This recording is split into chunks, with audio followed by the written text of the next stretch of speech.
today's video, I'm going to be doing a story from creepy urban legends. Now I've added the darkness and the scary music in for effect.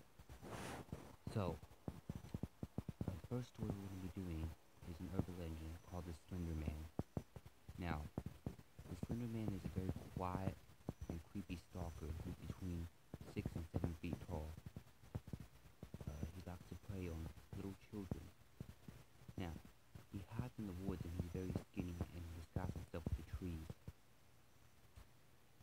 His arms bend and move in unnatural ways, and he uses his finger to scratch on the windows of rooms that little children are sleeping in. He goes for children under 16. I'm sorry, I just started there for a second. Now, he can come after you in your dreams.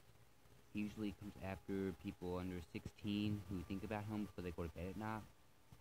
And once he gets in your dreams, he brings you into the real world. And once you come face to face with him, he asks you one question. And if you get it right, he breaks both your legs. Now, you're lucky if you get it right, because if you get it wrong, he takes his arm and slides it down your throat and pulls your heart out. Now, is it true or not?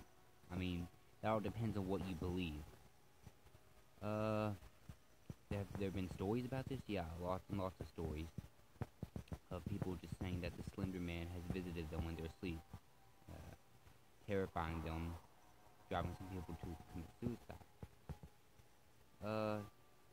But anyways, we're going to move on to the next story called the Clown Statue. And I'm pretty sure a lot of you have heard this because it's a pretty famous one. Now, it starts off with a rich family who, they hire a babysitter to watch after their children while they're out for the night. It's a very big house, so they tell her to sit in one specific room to watch TV because they don't want her, wandering around the house, and she does it. Now, there's a clown statue in the house, and she says, well, she calls the parents, and she asks the dad, could I cover this clown statue up, or just, move to a different room, because I can't watch TV with this thing staring at me. I've tried. Well, his response is for her and the children to get out of the house. Why? Well, the parents respond that they don't have a clown statue in the house.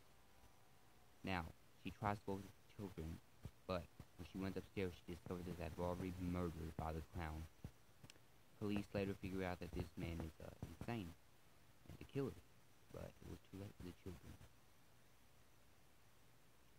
Okay, we're going to move on to the third story. It's called Roommate's Death. I believe that's the name of the story. Now, it starts off with two roommates, one who's theatrical, and for those of you who don't know what theatrical means, someone who's really in a play, and one who's a bookworm. Now, the theatrical one comes home from a play late at night, and she's singing the song "Oh Susanna" from the play. She comes into the bedroom and she hears someone singing "Oh Susanna." Now, she thinks it's her roommate who's on her rocking chair, and she tells her to stop. She keeps hearing the singing, so when she goes to take a closer look because it's dark, well, this part is really creepy, just scary. Her roommate's head has been pinned into the wall with a butcher knife. Now, her obvious natural reaction, she panics. Before she can even run out of the room, a man with a butcher knife springs up from behind her, and he cuts her into pieces, all while singing the song "Oh Susanna" from the play that she was starring in.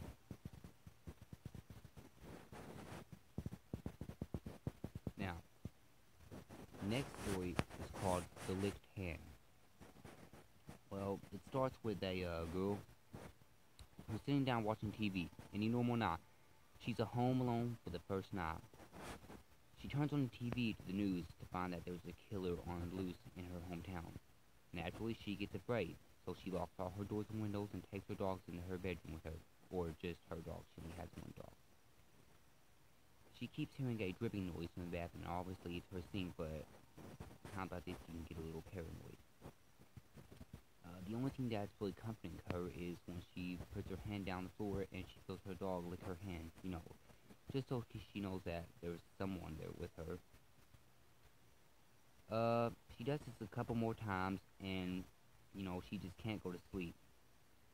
Now, the really gruesome part is, she finally manages to fall asleep, and when she wakes up in the morning, walks into her bathroom to find that her dog is hanging from the shower bar. Blood just dripping on the floor. Uh, with a note written in blood on the wall, humans can live too. That one's pretty creepy. The creepiest, I gotta say. And there's one called The Vanishing Hitchhiker. Now, there's two guys who are on their way to a dance. And they notice that there's a girl who's, she has her thumb out, she needs a ride, so they say, yeah, we'll offer you a ride. She says, can you take me home? They say, well, how about you just come to our dance with us? So she does. And they have a good time. They give her, well, one of them gives her his coat because, she's cold. After the dance, they take her home, and they didn't get their coat back, and they didn't realize till, the next day. So they remember where they had dropped her off at the house. So they come back to get their coat. Now the creepy part is, her mother greets them to tell them that her daughter died 12 years ago on the very street corner that they picked her up at. She even takes them to the cemetery where they notice that the one dude's coat is just over the tombstone where she died. So, yeah. Then we have one called Killer in the Backseat. Now, Killer in the Backseat, well, it starts with a woman who's driving. She's driving late one night, and, she notices a car behind her. Now, she thinks it's going to pass her, but it actually doesn't. And, I'm running out of audio, so I'm going to end this, and I'm going to do another part for this. So this is really just part 1 of my urban legends, and I'm going to upload part 2 after this. So I'm going to get to work on that right now.